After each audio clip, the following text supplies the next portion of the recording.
Mesdames et messieurs, distingués invités, bien-aimés sœurs et frères, bonjour.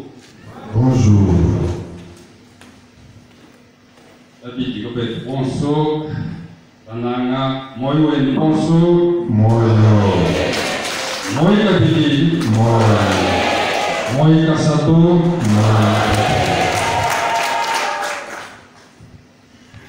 Très chers bien-aimés, en ce mois d'avril 2021, où le prophète de la troisième et dernière alliance, la personne de Ilonga Mbidi Mbayi Kazalingo Bongo, totalise 111 ans depuis sa naissance.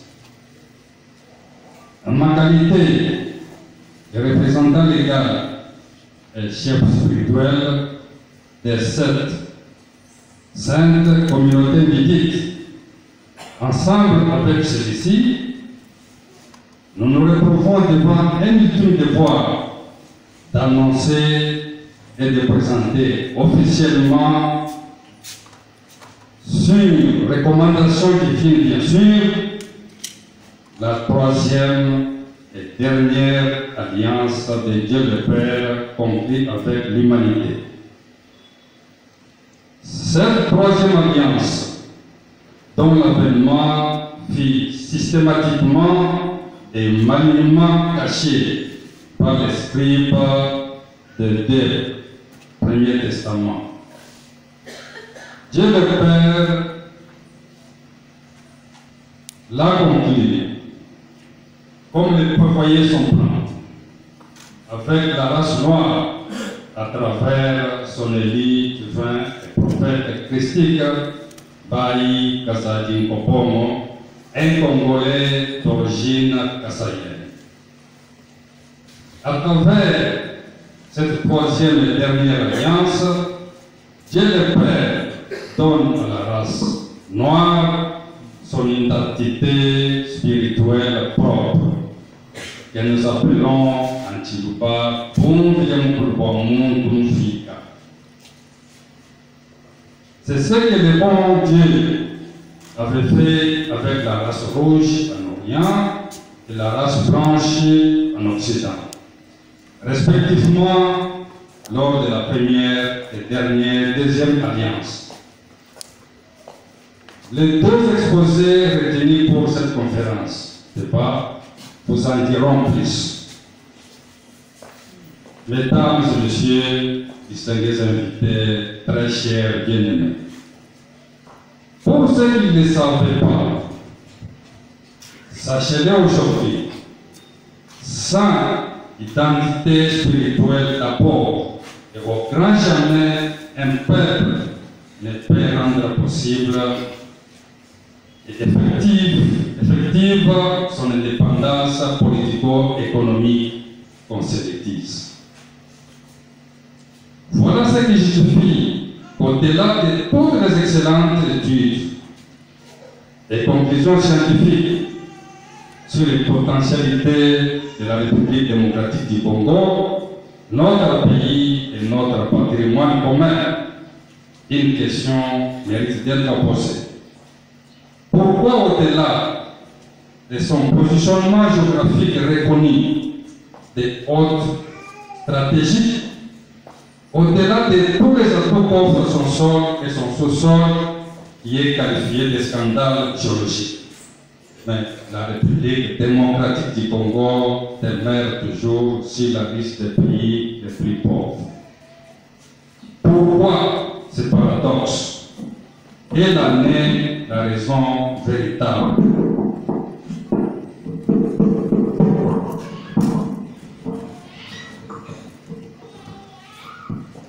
Les Congolais en particulier, les Africains en général, doivent comprendre qu'il existe un lien sacré entre la spiritualité d'un peuple et son développement socio-économique. L'absence de ce lien ou la violation de ces derniers ne peut que produire ce que l'Afrique noire a subi depuis la colonisation et continue à subir jusqu'à nos jours. Une Afrique gémissante, alarmante, une Afrique qui pleure et s'enfonce, une Afrique tragique, une Afrique à la traîne de l'Orient et de l'Occident, malgré l'indépendance, entre parenthèses, de tous ces pays. Mesdames et messieurs, distingués invités, très chers frères, sœurs, bien-aimés, Dieu le Père nous révèle au Troisième Testament, à travers son édit divin et prophète christique, by Kazali Kobon, que le véritable plan de rédemption de l'humanité était divinement divisé en 3 écoles de rééducation ou alliances. Et chacune des 3 grandes races constituant l'humanité, dont la race noire pour l'Asie, la race blanche pour l'Europe et la race noire pour l'Afrique, devrait conclure une alliance propre avec Dieu le Père pour sa rééducation spirituelle et l'obtention de son identité spirituelle propre de la part de Dieu notre Père. Et à l'initiale, à travers les Saintes Écritures des 2 premières alliances, Dieu le Père avait clairement annoncé à l'humanité l'avènement d'une 3e et dernière alliance qui devait conclure avec les Noirs, ainsi que la mission hautement spéciale de celle-ci. Comme vous aurez à les découvrir plus en détail dans les 2 exposés alignés pour cette conférence débat, grosso modo, permettez que l'on vous révèle que c'est la race noire qui fut prédestinée à parfaire les gigantesques plans divins de rédemption. Ce qui revient à dire la race noire qui fut prédestinée à pacifier toutes les races. C'est la race noire qui fut prédestinée à amener la guérison totale ou dans la délivrance définitive de la force du mal sur toutes les races.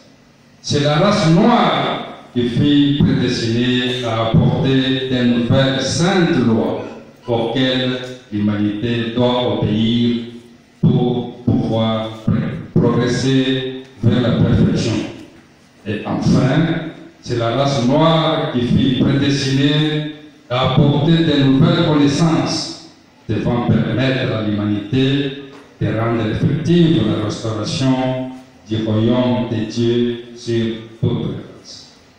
Mesdames et messieurs, distingués invités, très chers bien-aimés, Dieu le Père nous révèle également au Troisième Testament disant l'Évangile constituant la première et la deuxième alliance fut, dans sa toute pureté, annoncée par Moïse et Jésus-Christ, à leur qualité de prophètes christiques et testataires, respectivement de la première et deuxième alliance.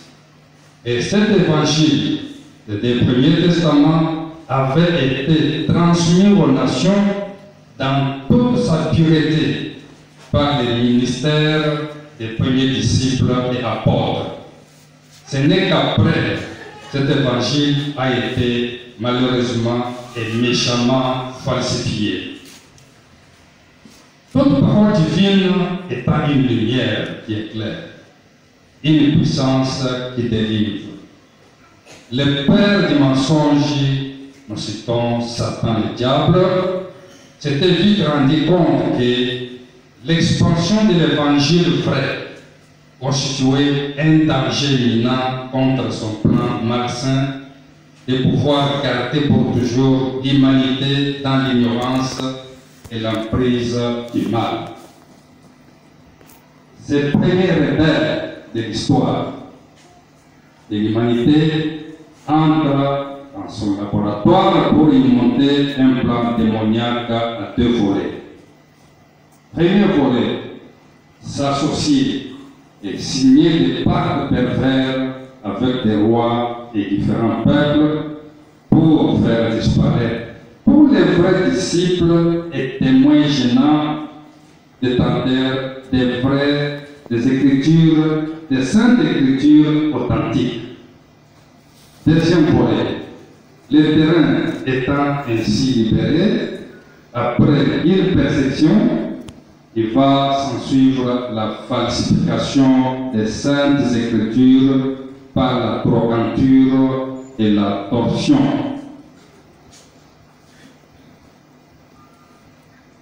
En ce qui concerne ces 2 volets de ce plan démoniaque susmentionné, vous en aurez plus de détails dans les exposés et débats qui suivent.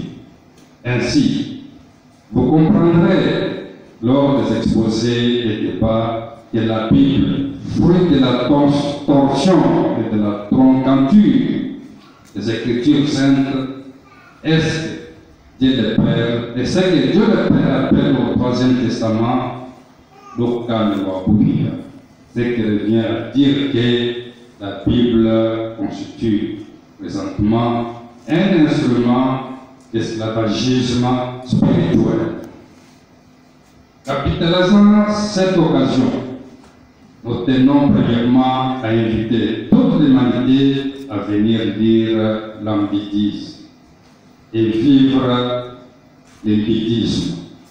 Ces grands livres, ces grands divins messages de délivrance, cette lumière puissante et glorieuse, plantée secrètement par Dieu le Père depuis 18 septembre 1936, en plein centre de l'Afrique noire, en République démocratique du Congo, au Kassai.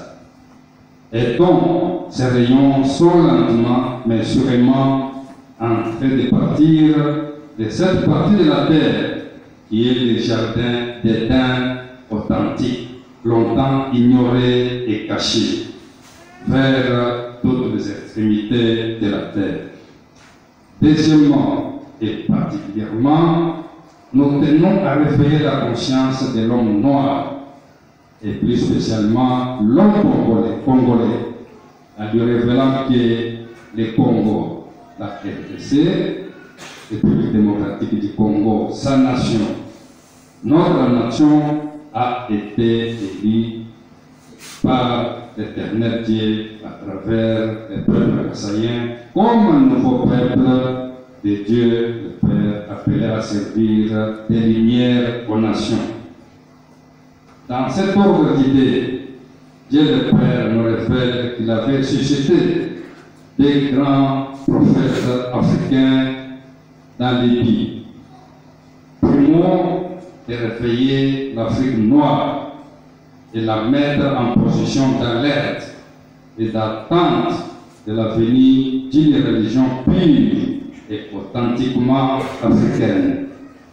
Et secondo, contrecarrer le plan de l'Orient et de l'Occident très stratégiquement et malignement mené. Plan consistant à endormir l'homme noir et l'envelopper avec des fausses religions et doctrines inventées. C'est ainsi que fit susciter 2 prophètes précurseurs, dont le divin père Simon Kimbangu et le divin père John Marang, pour qui nous invitons l'Afrique, et plus particulièrement les Congo, à bien vouloir se pencher honnêtement et sérieusement aux prophéties de ces 2 prophètes précurseurs, d'un grand prophète, un serviteur divin qui était à venir. Et nous donnons ainsi solennellement à informer toute l'Afrique que le grand Seigneur divin prophétisé par les 2 prophètes précurseurs précités est bel et bien le divin Père Lumambidi Pai Kazali Mpopo. Prophète